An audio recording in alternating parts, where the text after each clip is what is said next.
राधे राधे दोस्तों, किशोरी जी कृपा करें।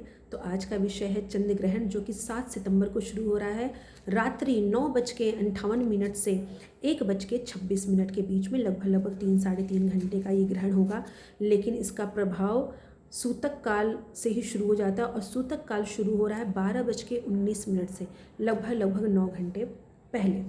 तो सूतक काल शुरू होने से ही चंद्र ग्रहण का प्रभाव शुरू हो जाता है। तो हमें क्या करना चाहिए और क्या नहीं करना चाहिए चंद्र ग्रहण में। तो सूतक काल शुरू होने के पहले ही हमें भोजन कर लेने का है।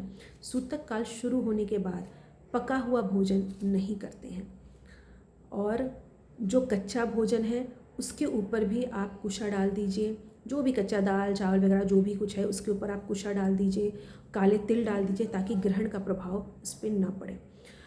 अब प्रश्न आता है कि ग्रहण बहुत लंबा है, सूतक काल 9 घंटे पहले शुरू हो जाता है, तो बच्चों का क्या, बूढ़ों का क्या और गर्भवती स्त्रियों का क्या। तो उनको शास्त्र ने छूट दी हुई है।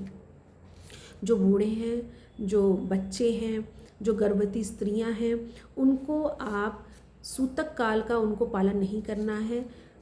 चंद्र ग्रहण के पहले अर्थात 6:30 बजे तक आप उनको भोजन करा सकते हैं, और 6:30 बजे आप उनको भोजन करा दें।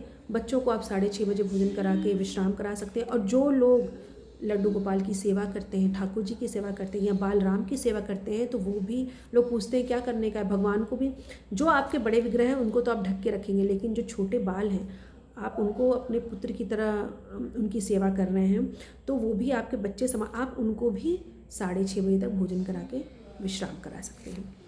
अब है कि क्या और नहीं करने का है। तो चंद्र ग्रहण में आपको फल फूल पुष्प पत्र आपको पेड़ से नहीं तोड़ने का है। ये बहुत बड़ा अपराध होता है। आप पहले ही बाज़ार से खरीद के ला के रखिए, अगर आपको भगवान को चढ़ाना है या पूजा करना है ग्रहण काल में जो भी, लेकिन आपको उस समय आपको नहीं करने का है। उस ग्रहण काल में आपको ये बहुत बड़ा अपराध है, एक दोष लगता है। तो आपको बिल्कुल भी फूल फल और पत्र को पेड़ से नहीं तोड़ने का है। अब प्रश्न आता है कि क्या करें फिर ग्रहण काल में, हमें क्या करना है। तो ग्रहण काल में आपको ज़्यादा से ज़्यादा भगवान का नाम लेने का है, आपको मंत्रों का जाप करने का। भगवान का जो भी नाम प्रिय है आप 3.5 घंटे बैठ के उसका निरंतर जाप करें। अगर आपने गुरु शरण लिया हुआ है, गुरु दीक्षा है, तो आप अपने गुरु के दिए हुए मंत्र को करें। लेकिन आपको कोई भी नए मंत्र नहीं लेने के हैं, कोई भी नए मंत्र का जाप नहीं करने का है। चंद्र ग्रहण में कोई भी नई शुरुआत नहीं की जाती है। तो आप जो पहले से करते चले आ रहे हैं आपको उन्हीं मंत्रों का जाप करने का है। चंद्र ग्रहण के बाद आपको स्नान करने का शास्त्रों के अनुसार विधान है। आपको जो कपड़े आपने पहने हुए हैं कपड़ों के साथ ही आपको स्नान करने का है। अब स्नान करने के बाद आप दूसरे वस्त्र धारण करिए, तब आपको चंद्र ग्रहण का पूरा, और आपके जो आपने जाप किया है जो आप मंत्र, तब उसका आपको पूरा फल मिलेगा। अब इसमें प्रश्न आता है जो बूढ़े हैं, जो बच्चे हैं, वो रात में कैसे स्नान करेंगे। तो उनको छूट मिली हुई है। आप एक काम कर सकते हैं कि आप उनको कोई बिस्तर पे कोई चद्दर डालिए, उस पर आप उनको सुला दीजिए, और सुलाने के बाद सुबह वो स्नान करें, और वो आप जो चद्दर है, जो बिस्तर है, आप उसको धो डालिए। क्योंकि ग्रहण काल में अगर आप स्नान के बगैर आप सोते हैं तो आपको पूरा बिस्तर भी धोना पड़ेगा आपको।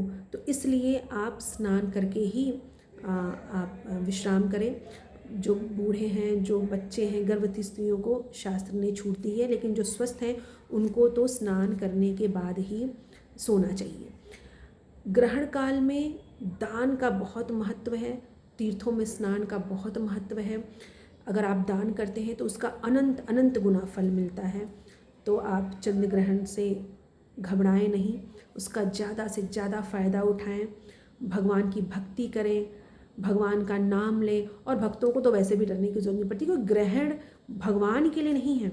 आप भगवान की सेवा में लगे रहिए, उनकी सेवा करिए, नाम का जाप करिए, तो किसी भी प्रकार का कोई भी अनिष्ट आपका नहीं हो सकता। राधे राधे।